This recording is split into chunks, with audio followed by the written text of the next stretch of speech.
দর্শক, সম্প্রতি বাংলাদেশের নাম উজ্জ্বল করেছে ইটালি প্রবাসী একজন বাংলাদেশি ভাই। তো কিভাবে সে নাম উজ্জ্বল করেছে সেটি যদি আপনাদের একটু দেখাই, আপনাদের দেখা উচিত যে বাংলাদেশি ওয়েটারকে ক্ষমা চাইতে বাধ্য করলেও ভারতীয় পর্যটকরা। তো এভাবেই সে বাংলাদেশের নাম উজ্জ্বল করেছে। তো চলুন দেখা যাক ভিডিওতে তিনি আসলে কি করেছিলেন। Police, don't worry. I'm from Bangladesh. No. You, I call the police, don't worry. You know what? Mind your language. We are ladies first of all, okay? You, why you say that? Sir, you mind your Why you lie? language. Why Sir, you you lie? mind your Why you lie? language. We are not lying. You're lying. We are not lying. You're lying. You Say can again ask her also. what you said before. Huh? You can ask her also. Say again what you said before. You know who I am? No, you're not there. Everybody carrying his country badly. You carry your country badly. You know? Yeah, we are from Bangladesh, so that's why. You are from Bangladesh. Yeah. You are from Bangladesh. You are from the fucking India.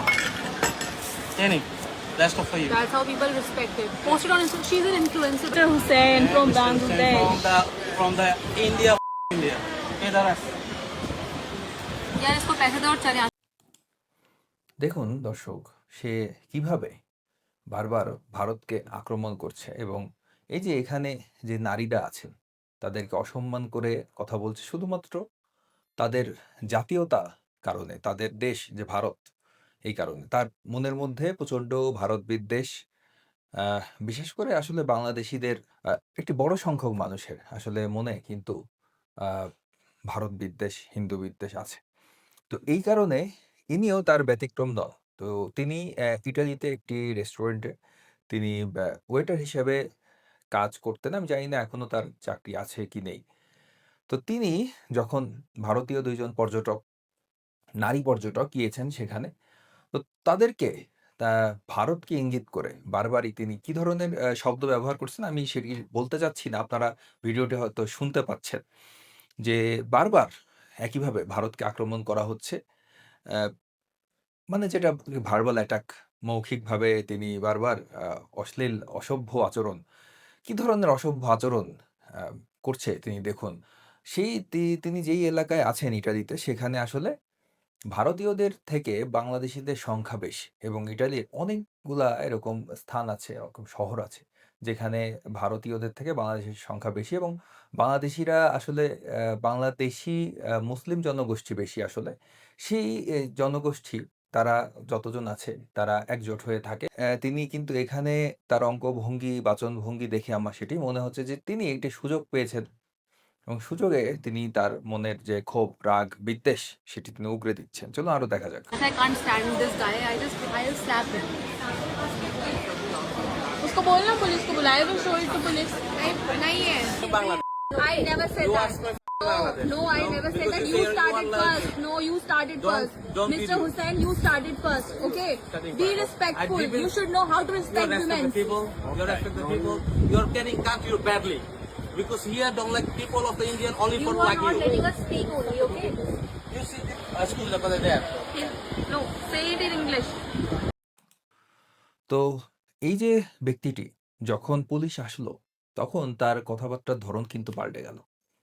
তখন আসলে বাঘ থেকে সে বিড়াল হয়ে গেল। দেখুন, দেখুন তার সে কি বলছে পুলিশের সামনে। I'm sorry for this. For for abusing my country, say. Okay, yes. For abusing India, say that. Yes. Say that. I already say. No. Sir, please say, I'm sorry for abusing India. I Please. say for using India. No, Yeah. properly. Please, properly. Like you said, India. Say. You have to say. দেখুন, এইবার তাকে যখন বলতে বলা হচ্ছে যে ইন্ডিয়াকে abuse করার জন্যে আপনি ক্ষমা চান। তো তখন সে মনে হচ্ছে যে সে ইংলিশই পারে না।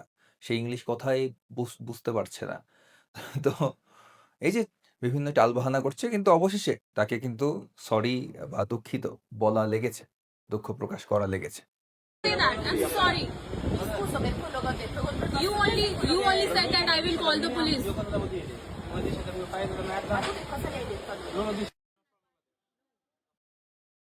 তো এই যে বাংলাদেশের বিভিন্ন পত্রিকায় কিন্তু এটি নিয়ে খবরও প্রকাশ হয়েছে যে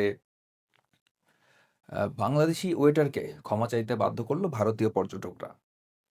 তো সেখানে তারা লিখেছে যে ইতালিতে ভারত ও ভারতীয়দের নিয়ে আপত্তিকর মন্তব্য করার অভিযোগে এক বাংলাদেশি ওয়েটারকে প্রকাশ্যে ক্ষমা চাইতে বাধ্য করেছেন একদল ভারতীয় নারী পর্যটক। ঘটনাটির ভিডিও সামাজিক যোগাযোগ মাধ্যমে ছড়িয়ে পড়ে ব্যাপক আলোচনার জন্ম দিয়েছে। ভাইরাল ভিডিওটি what happened to us in Italy শিরোনামে প্রকাশ করেন ভারতীয় পর্যটক খুশি দুবে। ভিডিওটিতে দেখা যায় হোসেন নামের এক ওয়েটার ভারত ও ভারতীয়দের নিয়ে অশালীন ও অপমানজনক মন্তব্য করছেন। কথোপকথনের সময় তিনি একাধিকবার অশ্লীল ভাষাও ব্যবহার করেছেন। তো আপনারা দেখেছেন যে তিনি কেমন অশ্লীল ভাষা ব্যবহার করেছেন এবং তিনি কতটা অপমানজনক কথা বলেছেন ভারত এবং ভারতীয়দের উদ্দেশ্য করে। কি কারণে প্রথম বাকবিতণ্ডার সূত্রপাত হয়েছিল তা স্পষ্ট নয়, তবে ভিডিওতে দেখা যায় বাইরে বসে থাকা ভারতীয় নারী পর্যটকদের উদ্দেশ্য করে ওই ওয়েটার বিদ্বেষমূলক মন্তব্য করেন এবং তাদের ভারত থেকে আসা বলে কটাক্ষ করেন। এই যে ভারত থেকে আসা, ভারতের প্রতি এত ঘৃণা, এত বিদ্বেষ, এগুলোর পিছনে কারণ কি? এই যে ওয়াজ মাহফিলে সারাদিন বক্তারা ভারতকে গালাগালি করে, ইসরায়েলকে গালাগালি করে, আমেরিকাকে গালাগালি করে। কিন্তু আবার দেখবেন যে চিকিৎসার জন্য সেই ভারতে যাচ্ছে, হ্যাঁ, যখন একটা প্রোডাক্ট কিনতে চায় তখন তারা সেই আমেরিকান প্রোডাক্ট খোঁজে। তো এই হচ্ছে তাদের দ্বিচারিতা, দ্বিমুখিতা এবং এটাই আসলে মানে তারা বাস্তবতা মেনে নিতে পারে না। তারা যে ভারতের বাংলাদেশ অনেক, অনেকভাবে ভারতের উপর নির্ভরশীল, এই জিনিসটা তারা বুঝতে চায় না। ভারতে ভারত একটি হিন্দু মানে প্রধান দেশ, মানে হিন্দু জনসংখ্যা সেখানে বেশি। শুধুমাত্র এই কারণে ভারতের প্রতি তীব্র বিদ্বেষ। এছাড়াও আরো অনেক কারণ আছে। ভারত বাংলাদেশকে বাংলাদেশের স্বাধীনতা যুদ্ধে ভারতের একটি বিশাল অবদান ছিল। এই কারণে হয়তো তারা মেনে নিতে পারে না যে বাংলাদেশ স্বাধীন বাংলাদেশ পাকিস্তানকে ভেঙে ২ টুকরো করা হয়েছে। এটা অনেকেই মানতে পারে না। তো এই হচ্ছে বিষয়। তো ইটালিতে বাংলাদেশি মুসলিম যারা আছে, এটি আসলে তাদের জন্য সুখকর কোনো বিষয় নয়।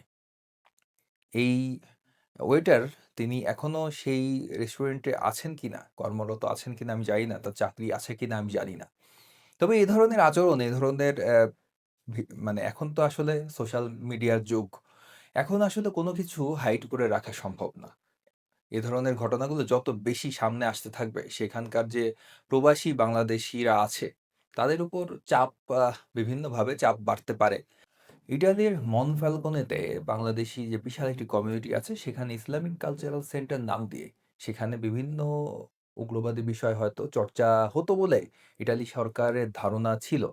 তো এরই সূত্র ধরে সেই মসজিদটি যে কালচারাল সেন্টারের সাথে সেখানে কিন্তু মসজিদও ছিল। অর্থাৎ সেখানে একই সাথে বাচ্চাদেরকে পড়ানো হতো, অর্থাৎ মাদ্রাসা ছিল, মাদ্রাসার সাথে ছিল মসজিদ।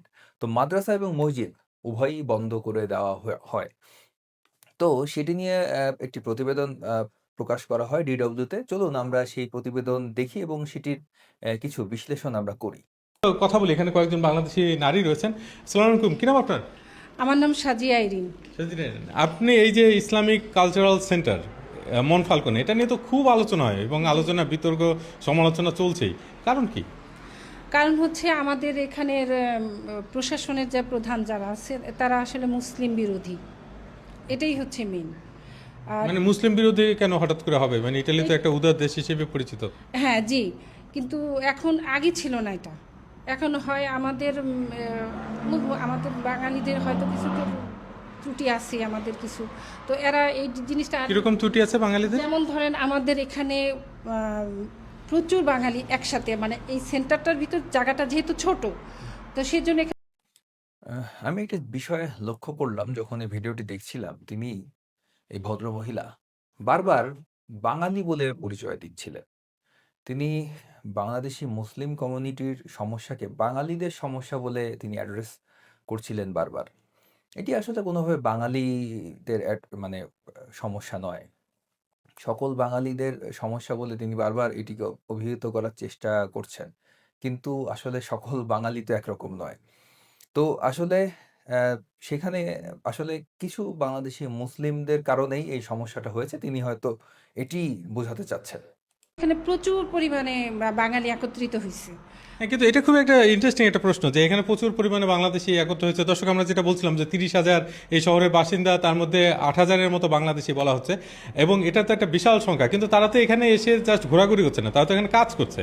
তার মানে তাদের জন্য এখানে কাজের অপরচুনিটি আছে, তারা এখানে নিয়মিত মানে বেতন দিচ্ছে, বেতন পাচ্ছে, কর দিচ্ছে, সবই তো করছে। জি জি জি, ওই রকমের কোনো সমস্যা নাই, তারপরেও এখন করতেছে না পছন্দ। এটা হয়তো সারা ওয়ার্ল্ডেই তো মুসলমানদের বিরোধী তো আছেই, এটাও হয়তো একটা বিষয়। আচ্ছা, তো আপনি আমাকে একটু বলেন যে দর্শক এই কথাটা আসলে তো দর্শক, মানে এই যে মুখস্থ বলি সারা বিশ্বে মুসলিমদের বিরোধী তো আছে, ইসলাম বিদ্বেষ এটা সেটা, কিন্তু বিষয়টা কেন, মানে কেন ইসলামের প্রতি মানুষের বিদ্বেষ বাড়বে? আমি তো মানে তাদের তো এটা অনুসন্ধান করা উচিত যে অন্য কোনো ধর্মের প্রতি বিদ্বেষ যে সেভাবে বাড়ছে না, কিন্তু ইসলামের প্রতি মানুষের বিদ্বেষ বেড়ে যাচ্ছে। এটা আসলে অনুসন্ধান তারা না করে না, শুধুমাত্র তারা এটাই বলে যায় যে ইসলাম ফোবিয়া, ইসলাম বিদ্বেষ, মুসলিম ফোবিয়া। কিন্তু এর পেছনের কারণ কি? কেন একটা ইসলামিক কালচারাল সেন্টারের নাম দিয়ে সেখানে মসজিদ খোলা হয়েছে? মসজিদের অনুমতি লাগে আলাদা। এবং ইটালিতে যে রেজিস্টার্ড ধর্মগুলো আছে, যতটুকু আমি জানি, যতটুকু শুনেছি আরকি, যে রেজিস্টার্ড ধর্মগুলোর মধ্যে ইসলামকে এখনো পর্যন্ত রেজিস্ট্রেশন করা হয়নি। তো মানে সভ্য দেশগুলোতে, উন্নত দেশগুলোতে সেখানকার আসলে সংবিধান অবশ্যই মানতে হবে। সে যেই হোক, সে যতই দাবি করুক যে আমাদের ইসলাম তো সেই মানে মানুষের সৃষ্টি শুরুর থেকে আছে, এই সেই, এগুলো দাবি করা যায়। কিন্তু এগুলো তো আসলে কোনো বাস্তবিক কথাবার্তা না। বাস্তবতায় আসতে হবে তাদেরকে আইন ফলো করতে হবে। তাদেরকে আইন অনুযায়ী তাদের ইসলাম ধর্মকে সেখানে রেজিস্ট্রেশন করতে হবে। সেই ইসলাম ধর্ম কী জিনিস তাদেরকে বোঝাতে হবে। তারপরে সেই ইসলাম ধর্মের চর্চা কোথায় হয়, সেই ইসলামের অনুসারীরা মসজিদে যে নামাজ পড়ে, সেটি তাদেরকে বলতে হবে, বোঝাতে হবে। তো সেই প্রসিডিউর ফলো করার পরেই কিন্তু একটি মানে ধর্মীয় প্রতিষ্ঠানের অনুমতি দেওয়া হবে। এটাই নিয়ম। তো চলুন দেখা যাক যে আর কি বলছে এই প্রতিবেদনে। শোনাই যাচ্ছে, এবং অনেক সময় ইটালির যে বর্তমান প্রধানমন্ত্রী রয়েছেন তিনিও বলেন যে তিনি ইটালিকে ইসলামাইজেশন হতে দিবেন না। তো এটা একটা বড় আলোচনা। তো আপনি আমাকে একটু দেখান যে আপনি বলছিলেন যে এখানে একটা স্কুলও রয়েছে, আমরা এখানে দেখতে পাচ্ছি যে বাংলা ভাষায় লেখা রয়েছে, বাংলা স্কুল মনফালকনে 3য়, 4র্থ, 5ম শ্রেণীর শিক্ষার্থীরা এখানে পড়াশোনা করতে পারে। এটা পরীক্ষা রুটিন। তো আপনি আমাকে একটু বলেন তো, স্কুলটা কি এখন চলছে? না, আমাদের মে মাসের এবছরের মে মাসে আমাদের স্কুলটা, যেহেতু ইসলামিক কালচার সেন্টারের অধীনে আমাদের স্কুলটা, বিল্ডিংটা, আমাদের স্কুল রুমটা আর কি, তো সেটা ওটা বন্ধ করে দেওয়াতে আমাদের এটা বন্ধ করতে আমরা বাধ্য হয়েছি। আচ্ছা, আপনি একটু আমাকে দেখান তো স্কুল রুমটা কিরকম দেখায় এখানে। জি, এটা হচ্ছে আমাদের নোটিশ বোর্ড। আচ্ছা। তো দর্শক দেখুন, পৃথিবীতে অন্য অনেক ধর্ম আছে, তো তাদের কিন্তু কোনো আলাদা স্কুল লাগে না, আলাদা মাদ্রাসা লাগে না। তো তারা যেখানে যায় সেখানে তাদের জন্য আলাদা স্কুল কেন লাগবে? অন্য ছাত্ররা, অন্য ধর্মের যেসব বাচ্চারা আছে, তারা যেখানে পড়াশোনা করছে, সেখানে পড়াশোনা করতে কিসের আপত্তি? তাদেরকে ইসলামিক কালচারাল সেন্টার নাম দিয়ে আলাদা স্কুল খুলে সেখানে পড়াতে হবে কেন? তারা সরাসরি বলতে পারছে না যে এটা মাদ্রাসা। তারা বলছে যে এটা একটা স্কুল। কিন্তু কেন? একটি দেশে সরকার এবং তাদের মানে একটা নীতি নির্ধারণ থাকে, একটা নীতি থাকে। সেখানের কারিকুলাম থাকে। তো সেই কারিকুলামের বাইরে যেয়ে তারা নিজেদের মতো তাদের বাচ্চাদেরকে অন্য শিক্ষা দিবে। তাদেরকে সেই ইউরোপীয় শিক্ষায় শিক্ষিত না করে তাদেরকে তারা নিজেদের মতো শিক্ষা দিয়ে শিক্ষিত করতে চায়। তো এই জিনিস কোনো আসলে যেসব সরকারগুলো, যেসব দেশের সরকার সচেতন আছে, তারা তো এগুলো মানতে চাবে না। যে এইখানে কি শিখাবে, কি পড়বে, কি হবে ভবিষ্যতে, এরা বড় হয়ে কি হবে? তারা আসলে মানে দেশের কল্যাণে কাজে আসবে নাকি দেশের জন্য অকল্যাণ বয়ে আনবে? সেগুলো তো তারা ভাববে, অবশ্যই ভাববে, ভাবা উচিত। কে কত পরীক্ষায় কে কিরকম ফলাফল করেছে?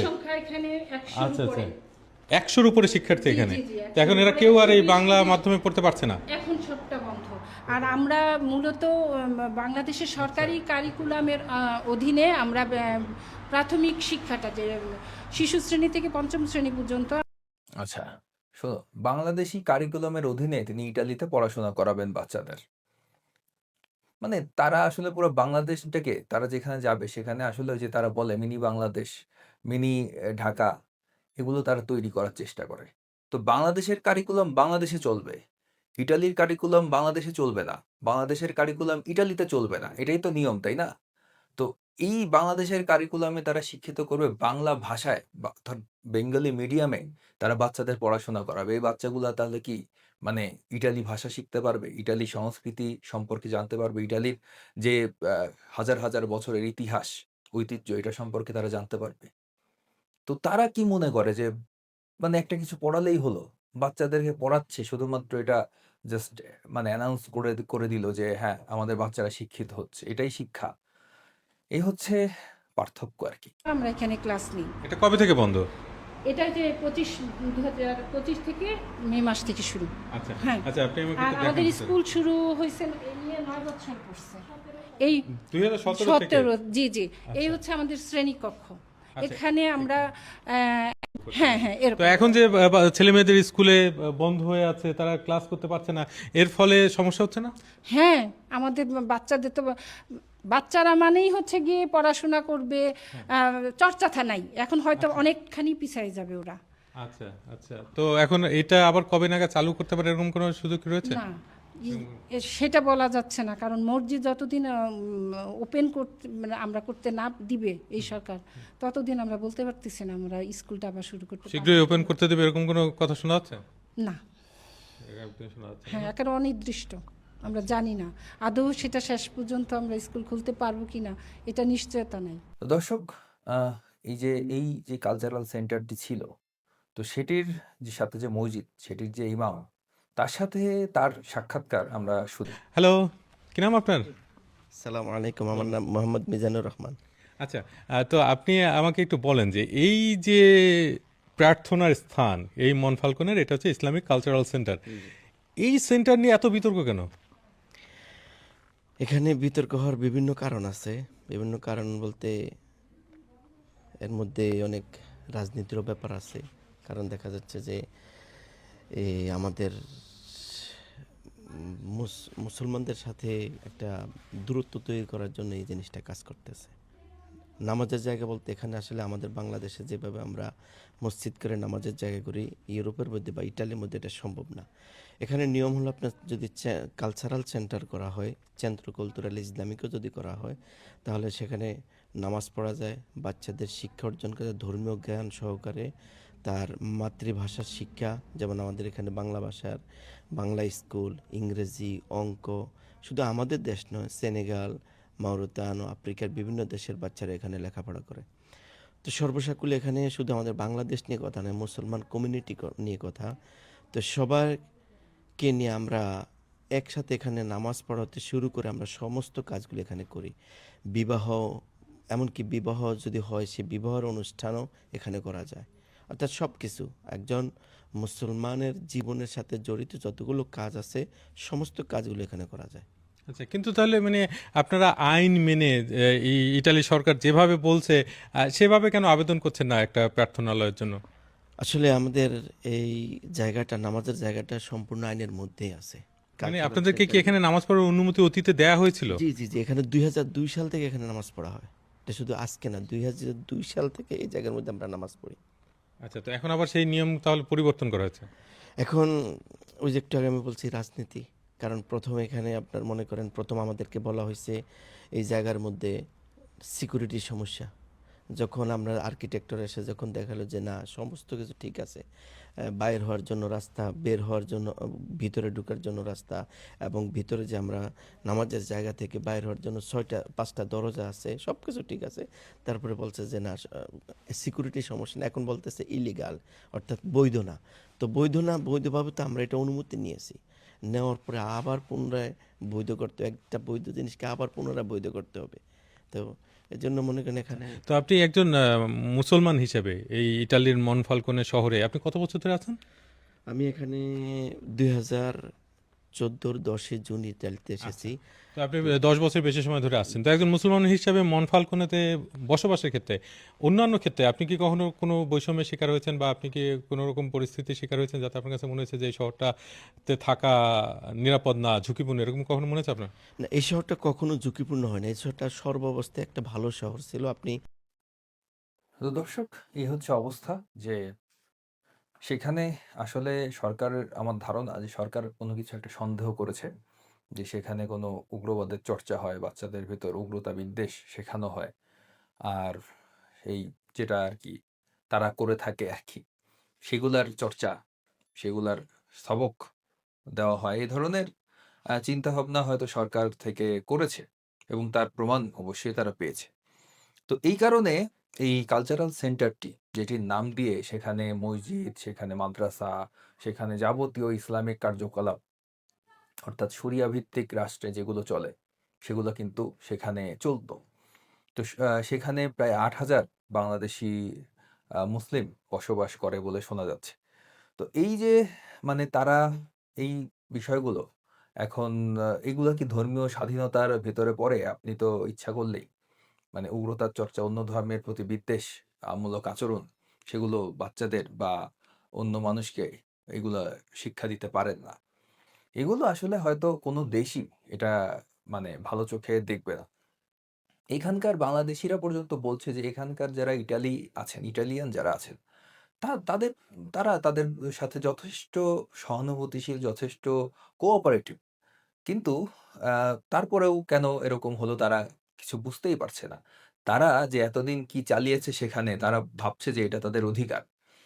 তো যাই হোক, ইটালির বিষয়ে অ্যা এই যে আ একটি দল, একটি রাজনৈতিক দল, তারা প্রচার চালাচ্ছে যে, "যদি তোমার শহরে কোনো মসজিদ দেখতে না চাও, তাহলে আমাদেরকে ভোট দাও।" কতটা মারাত্মক একটি কথা ভাবতে পারেন? মানে কোনো ধর্মের কোনো উপাসনালয়ের ব্যাপারে এ ধরনের কথা বলে প্রচারণা চালিয়েছে। আর কোনো নজির কি আছে পৃথিবীতে? আমি তো জানি না, আমার চোখে পড়েনি। আপনাদের চোখে পড়লে কমেন্টে জানাতে পারেন। তো এই যে একটি বিষয়, মানে দেখুন মানে কতটা বিরক্ত হলে মানুষ এই কাজটা করতে পারে। বাংলাদেশি কমিউনিটি সেখানে, বাংলাদেশি মুসলিম কমিউনিটি সেখানে মানে প্রায় ঘরে, ঘরে মসজিদ বানিয়েছে। বাংলাদেশে যেটা করে না যে এই এই পাড়ার সাথে ওই পাড়ার ঝামেলা, তো এই পাড়ায় একটি মসজিদ বানালাম যে না আমরা ওই পাড়ায় যাবোই না নামাজ পড়তে। তো এই ঘরের সাথে ওই ঘরের যে ঝামেলা, দেখা গেল ২ ভাই, ২ ভাইয়ের ভিতরে ঝামেলা বেঁধেছে। তো এক ভাই হচ্ছে সেই মসজিদ কমিটির সেক্রেটারি। তো আরেক ভাই চিন্তা করল যে না আমি ওই মসজিদে যাবোই না। আমি আমার আ অংশে একটি মসজিদ বানাবো। এভাবে বাংলাদেশে লক্ষ, লক্ষ মসজিদ তৈরি হয়েছে। তো একই জিনিস তারা ইটালিতে করতে চাচ্ছে। ইটালির বিভিন্ন শহরে যেখানে তারা সংখ্যায় বেশি, তারা সেখানে অসংখ্য মসজিদ বানিয়েছে। এমন না যে মসজিদগুলা সবসময় মুসল্লি দ্বারা পূর্ণ হয়ে থাকে। সেখানে একজন লোকও পাওয়া যায় না নামাজের। তারা কি করে মসজিদ তালা মেরে, মসজিদের নামে ওই যে বাংলাদেশে যেরকম কালেকশনের টোকেন থাকে না? একটা বই থাকে। তো বই, চাঁদা সংগ্রহ করার বই আরকি, রসিদ। সেটা নিয়ে তারা বাইরে বেরিয়ে যায় এবং তারা রসিদের মাধ্যমে কালেকশন সংগ্রহ করে যে আমাদের মসজিদের জন্য কিছু ডোনেশন দাও। মসজিদ কিন্তু ওইদিকে তালা মারা। কোনো মানুষ ওখানে কোনো মানে মুসলমান যায় না নামাজ পড়তে। এত সময় কোথায়? মানে লোক তো অত নেই। মানে যতগুলা মসজিদ বানিয়েছে তত তো মানুষ নেই, তত মুসলমান নেই। কিন্তু তারা মসজিদ বানাবে। তাদের কাছে নামাজের থেকে মসজিদ বানানোটা বেশি জরুরি। পৃথিবীতে আরো প্রচুর মুসলিম দেশ আছে এবং সেসব সমস্ত মুসলিম দেশেরই কম বেশি মুসলমান কিন্তু ইটালিতে থাকে। কিন্তু তারপরেও ইটালিতে তারা মানে বাংলাদেশিরা শুধুমাত্র তারাই মসজিদ বানাচ্ছে। একের পর এক মসজিদ, সবই দেখা যাচ্ছে বাংলাদেশী মালিকানাধীন। তো এই হচ্ছে অবস্থা। এই কারণে বিভিন্ন রাজনৈতিক দল, কট্টর ডানপন্থী দলগুলো এটার সুবিধা নেবে, এটাই স্বাভাবিক। তারা মানে ওখানকার যে স্থানীয়রা বা অন্য ধর্মের মানুষরা তারা তো বিরক্ত। বিরক্ত হওয়াটা অস্বাভাবিক কিছু নয়। তো তারা চাবে না যে আরো মসজিদ সেখানে বাড়ুক। তো এই কারণে তারাও আসলে চাচ্ছে যে এই বিষয়টাকে, এই ইস্যুটাকে কাজে লাগাতে এই সমস্ত দলগুলো। তো এই যে যদি কোনো মসজিদ না চাও আমাদেরকে ভোট দাও, এ ধরনের প্রচারণা কিন্তু ইটালিতে চালিয়েছে বলে শোনা গিয়েছে। তো এই হচ্ছে অবস্থা। ইটালিতে বাংলাদেশীদের অবস্থা কি আপনারা নিজেরাই দেখলেন। প্রথমে বাংলাদেশি ওয়েটারকে ক্ষমা চাওয়া বিষয়টা দিয়ে আমি শুরু করেছিলাম ভিডিও এবং শেষ পর্যন্ত ভিডিওতে মানে আমি বোঝানোর চেষ্টা করলাম যে অন্য ধর্মের প্রতি তাদের যেই ধরনের আচরণ আমরা লক্ষ্য করেছি পূর্বে, এই ধরনের আচরণ থেকে আসলে তাদেরকে বের হয়ে আসতে হবে এবং সেটি হয়তো তাদের জন্যে মঙ্গলজনক হবে। ভিডিওটি কেমন লাগলো জানাবেন। ভিডিওটি ভালো লাগলে লাইক করুন, কমেন্ট করুন, শেয়ার করুন। চ্যানেলটিকে সাবস্ক্রাইব করুন। সকলকে ধন্যবাদ।